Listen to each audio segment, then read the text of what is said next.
ప్రభువును రక్షకుడునైన యేసుక్రీస్తు ప్రభువారి పరిశుద్ధమైన నామంలో ఈ ఉదయకాల వాక్య ధ్యానమును వీక్షిస్తున్న విశ్వాసులకు, సంఘమునకు, సేవకులకు, సకల పరిశుద్ధులకు దేవుని కృపయు, దేవుని సమాధానం, ఆయన మందిరంలోని దీవెన మీకును మీ కుటుంబములకు కలుగునుగాక.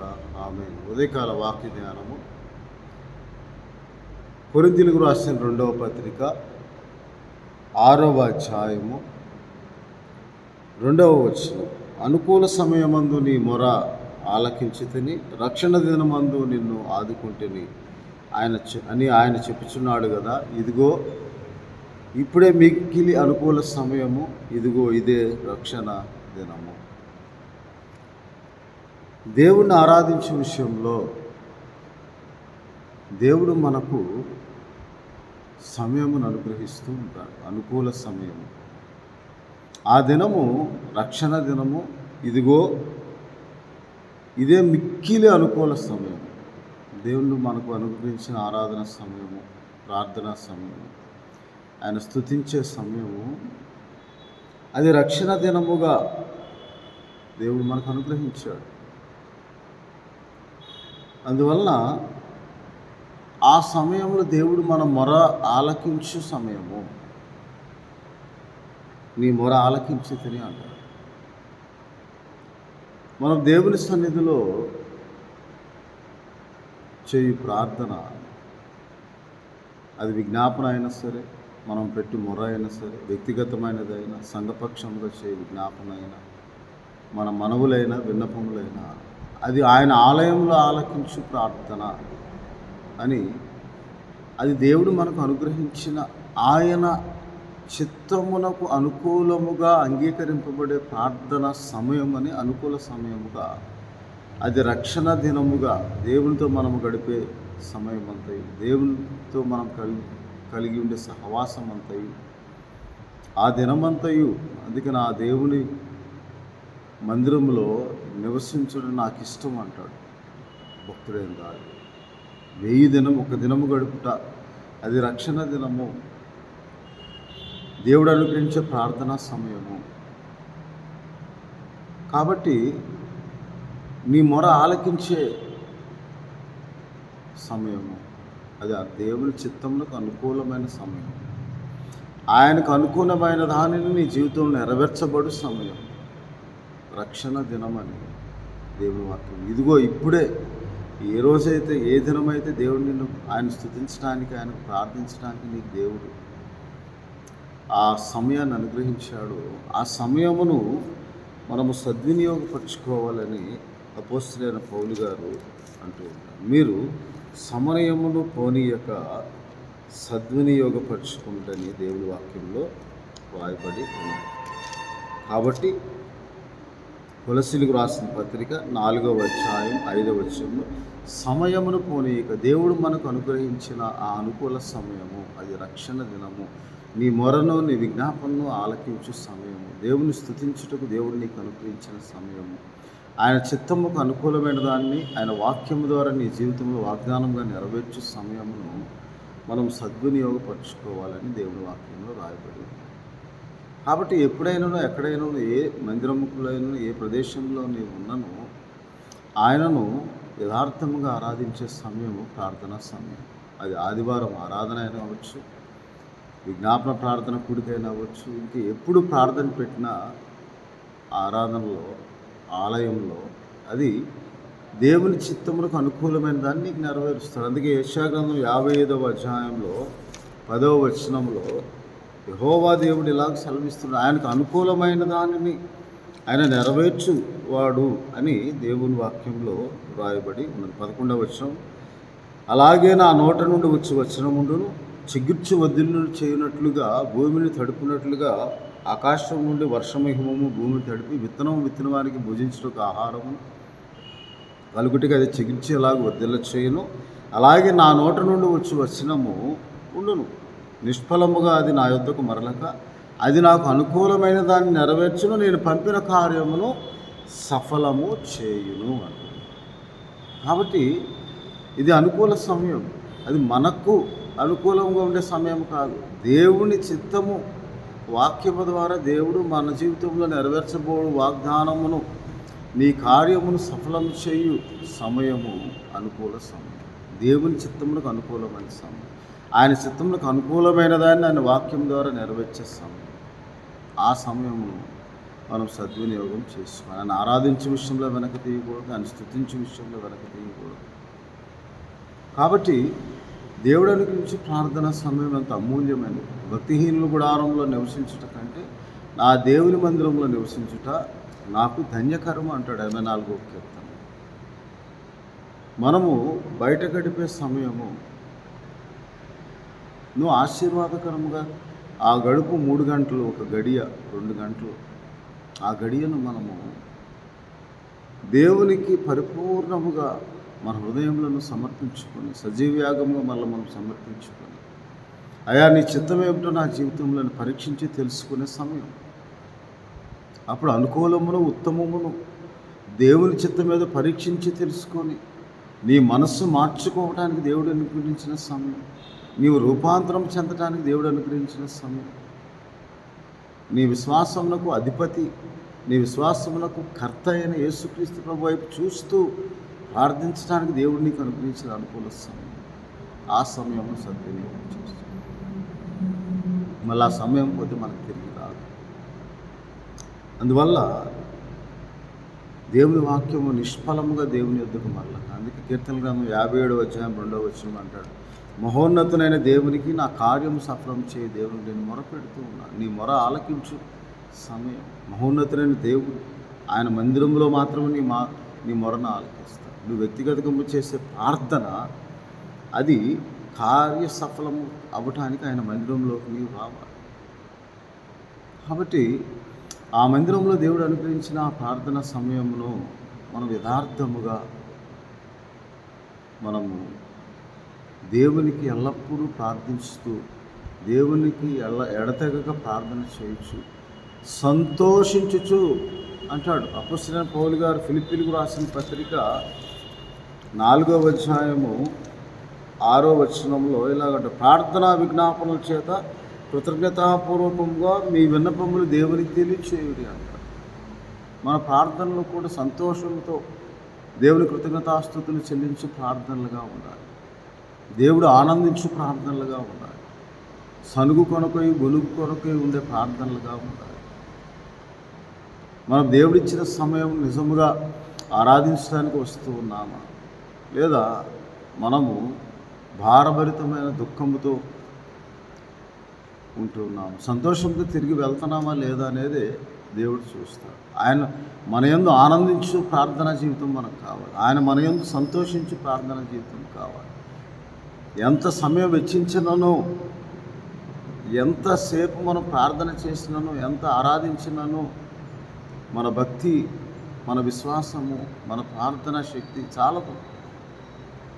అయినా కానీ మనకు అనుకూలమైనదే మన జీవితంలో జరగాలని మనం సనుగుచూ గురుగుచూ ఉంటాం. కానీ దేవుని చిత్తములకు అనుకూలమైన ప్రార్థన జీవితాన్ని, దేవుడు మనకు అనుగ్రహించిన అనుకూల సమయాన్ని ఆయన మందిరంలో మనం గడుపుచూ ఉండినప్పుడు, అందుకే ప్రతిదినము రేయి పగలు ప్రభువుకు ప్రార్థించేవారు. అనేక మందిరాల్లో, అనేకమైన ఆలయాల్లో ఉపవాస ప్రార్థన ఆరాధన ఆదివారం పూట జరుగుతారు. అనేక మంది ఉదయం మొదలుకొని సాయంత్రం వరకు ఎంతో విశ్వాసంతో కూడిన నిరీక్షణతో, ఆత్మతో వారు ప్రార్థన చేస్తారు. మనం అలాగూ దేవునికి ఇచ్చే సమయం ఎంతో విలువైనది, అమూల్యమైనది. అది ఆశీర్వాదకరమైన సమయం, దేవుని చిత్తము నెరవేర్చుటకు అనుకూలమైన సమయం. ఆ సమయానికి మనము దేవుని సన్నిధిలో గడిపినప్పుడు దేవుడు దర్శించు కాలము, కీర్తన 32వ అధ్యాయం 6వ వచనం, నీ దర్శన కాలమందు నీ భక్తి గల వారందరూ నీ నామమును ప్రార్థన చేయడానికి నీవు అనుగ్రహించిన సమయం, ఆయన దీవించే సమయం, ఆయన చిత్తమును నీ జీవితంలో నెరవేర్చే సమయం, ఆయన దయచేయు సమయం అని నువ్వు గుర్తెరిగి ప్రార్థనాపూర్వకంగా సిద్ధపడాలని, ఆయన ఆరాధించే విషయంలో వెనక తీయక ఆత్మతో యథార్థముగా ఆరాధించాలి. అప్పుడు నీ జీవితంలో అద్భుతములు క్రియారూపం దాల్చుతాయి. అందువల్ల ఆయన మా ఆలయంలో నీ ఆవరణంలో నివసించినట్లు నీవు చేర్చుకొని ఏర్పరచుకున్నవాడు ధన్యుడు అంటాడు. అది అందరికీ లేదు. నీ మందిరంలో నివసించేవారు ధన్యులు అంటాడు. కీర్తన 65:4 అంటాడు. 24 అధ్యాయం అంతా నీ మందిరమునందు నివసించేవారు ధన్యులు. నా శరీరము నా ప్రాణము ఆనందముతో, నా ఆత్మ ఆనందముతో కేకలు వేసి దీవము గల దేవుని దర్శించుటకు, ఆయన దర్శన కాలంలో ఆయన దర్శించడానికి మన ఆనందముతో సంతోషంతో మనం ఉండాలి. భారభరితమైన ఆత్మతో ఉండకుండా మనము దేవుని ఆరాధించే విషయంలో వెనక్కి తీయక, దేవుడు మన యందు ఆనందించి మన వైపు తిరిగి మనం దీవించినట్లు గల మన ఆరాధన మనం. కాబట్టి ఒకవేళ నీకు అది ప్రయాసముగా ఉంటే, భారముగా ఉంటే రావద్దు. అటువంటి దుఃఖభరితమైన ఆత్మతో దేవుని సన్నిధికి రావద్దు. సంతోషముతో నా దేవుని మందిరం నేను ఎప్పుడు వెళ్ళేదనా అని సంతోషముతో దావీదు ఎదురు చూశాడు. దుప్పినీటి వాగుల కొరకు ఆశపడినాడు. కాబట్టి ఆ దుఃఖముతో, భారభరితమైన ఆత్మతో మనం వస్తే దేవుడు మన హృదయంలో నొచ్చుకునే ఆరాధన చేస్తాం. కానీ దేవుడు మన యందు మన వైపు తిరిగి దేవుని సంతోషపరిచే ఆరాధన మనం చేయనప్పుడు నీ విశ్వాసం వ్యర్థమే, నీ భక్తి వ్యర్థమే. పైకి భక్తి గల వారు వాళ్ళు దేవుని శక్తిని ఆశ్రయించేవారు. దేవుడిచ్చిన అనుకూల సమయమును ఆయన చిత్తమునకు అనుకూలమైనదాన్ని మన జీవితంలో నెరవేర్చడానికి, దీవించడానికి, దయచేయటానికి ఆయన దర్శన కాలంలో మనం ఆయన దర్శించే సమయంలో ఆయన సన్నిధిలో కనబడినప్పుడు ఆయన నీ యందు ఆనందించి నీకు మేలు చేయుటకు నీ యందు ఆనందిస్తాడని దేవుని వాక్యం. అది నిజమైన భయము, భక్తితో కూడిన ఆరాధన. కాబట్టి ఒకవేళ నీవు భారభరితంగా ఈ మందిరానికి వస్తే చాలా ఆలస్యం అయిపోతుంది. దేవుణ్ణి ఆరాధించేది మన వారానికి ఒకసారి, దేవుని స్తుతించేది అది కూడా మనకు దేవుడు అనుగ్రహించిన 3 గంటల వ్యవధిలో మనం వచ్చేది 2 గంటల ఆలస్యంగానే వస్తాం. మళ్ళీ తొందరగా వెళ్ళిపోవాలని ఎదురు చూస్తుంది. కానీ దేవుడైతే నీ కొరకు ఎదురు చూస్తుంది.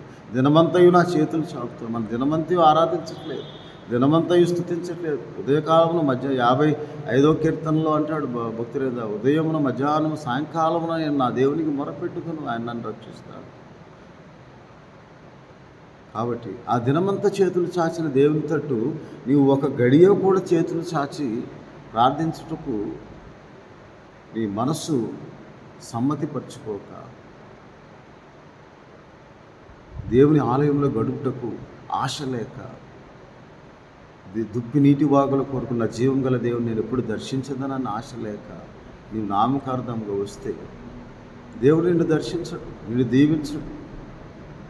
కాబట్టి దేవుని ఆరాధించే విషయంలో దేవుని ఆరాధన ఆత్మ సంబంధమైన ఆరాధన.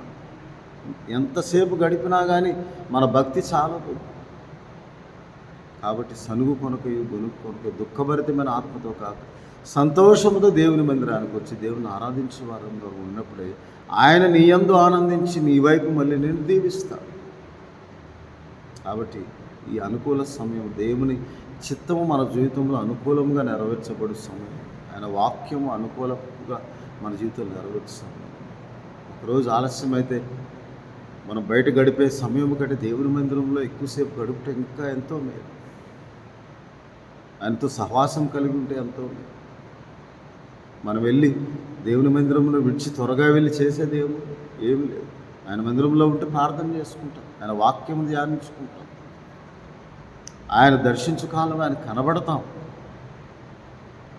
కాబట్టి మనం దేవుని ఆరాధించే విషయంలో భారభరితంగా దుఃఖముతో, సనుగుకొనుతూ, గొనుగొనుచు మనం ఆరాధించడం కంటే ఆయన మందిరంలో రాకపోవటమే మేలు. వచ్చి మనం నిట్టూర్పులు విడిచుట కంటే దేవుడు ఆత్మ యందు నిట్టూర్పు విడిచి, అయ్యో ఈ ప్రజలు ఎంతకాలం నన్ను అలక్ష్యం చేస్తారు. మనం విరిగి నలిగిన హృదయంతో దేవుని సన్నిధిలో ఎంతసేపు ఆయన గడిపి ఆయన విరిగి నలిగిన హృదయం అలక్ష్యం ఇచ్చి ప్రార్థనాపూర్వకంగా ఈ లోక అనుసారమైన శరీర బాధలు ప్రతిరోజు ఉంటాయి. మనకు అది దేవుని మందిరంకి వచ్చినప్పుడు ఎక్కువైతే దేవుడు నిన్ను దీవించడు, దర్శించడు, ఆశీర్వదించడు. కాబట్టి దేవుని శిక్షకు మనం పాత్రులుగా కాకుండా దేవుడు మనకు అనుగ్రహించిన ప్రార్థన సమయం సద్వినియోగం చేసుకుని దేవునికి మహిమ, దేవునికి ఘనత, దేవునికి ప్రభావము నీ జీవితం ద్వారా ఆరోపింపబడినట్టు గల దేవుని ఆత్మ కొరకు నువ్వు ఎదురు చూస్తూ నీ చేతులు ఆయన తట్టు ఎత్తి, నీ ఆత్మను ఆయన తట్టు ఎత్తి, నీ ప్రాణమును ఆయన తట్టు ఎత్తుకొని ప్రార్థించి దీవెనలు పొందాలని ఉదయకాల సమయంలో దేవుడు మనతో మాట్లాడి ఆత్మ నడిపింపు, అట్టి ఆత్మ సహాయం దేవుడు మీకు దయచేయునుగాక. దేవుడు మిమ్మల్ని దీవించునుగా. ప్రభానికి స్తోత్రాలు తండ్రి. అవును తండ్రి, మేము అనేక విషయంలో తట్టుకుపోతాం, అన్ని విషయంలో తప్పిపోతాం, నేను ఆరాధించే విషయంలో మరి ఎక్కువగా తప్పిపోతాం. సహనము లేక, ఓర్పు లేక, ఓపిక లేక, మీరు అనుకరించిన అనుకూల సమయంలో రాక ప్రభా మిమ్మల్ని ఆరాధించే విషయంలో తప్పిపోతూ భారభరితమైన దుఃఖమైన ఆత్మతో దేవుని సన్నిధికి నేను ఎప్పుడు వెళ్ళేదనా అని ఆశతో కాక నా దేవుని సన్నిధి నుండి ఎప్పుడు వెళ్ళిపోవాలా అన్న ఆశతో ఉంటున్నారు తండ్రి. వారందరి మనసులు మార్చండి ప్రభా. మీ చిత్తమును బట్టి వారు మిమ్మల్ని ఆరాధించి మీకు అనుకూలమైన ఆరాధన, మీకు మహిమకరమైన ఆరాధన, మిమ్మల్ని మహింపరిచే ప్రార్థన వారు చేయనట్లుగా ప్రతి ఒక్కరిని సిద్ధపరిచి, స్థిరపరిచి, బలపరచండి. మా ప్రభువును, మా రక్షకుడు నేను యేసుక్రీస్తు వారి పరిశుద్ధమైన నామం మా సంఘము కొరకు, నీ ఆరాధనకు వచ్చేవారి కొరకు ప్రార్థన చేయించున్నాము తండ్రి. తండ్రి అయిన దేవుని ప్రేమ, ప్రభువును రక్షకుడని యేసుక్రీస్తు వారి కృప, పరిశుద్ధాత్మ ఇచ్చే ఆధారం ఇది మొదకు నిరంతరం దేవుడు మిమ్మల్ని సిద్ధపరిచి, స్థిరపరిచి ఆయన సన్నిధిలో నిలవబట్టుకునే శక్తిని, ఆత్మ సహాయం, నిబ్బరమును, మనోధైర్యం, ఓర్పును, సహనం ఆయన ఆరాధించే విషయంలో ఆత్మ సహాయం దేవుడు మీకు దయచేసి మిమ్మల్ని స్థిరపరిచి దీవించి ఆశీర్వదించునుగా. దేవుడు మిమ్మల్ని దీవించునుగా.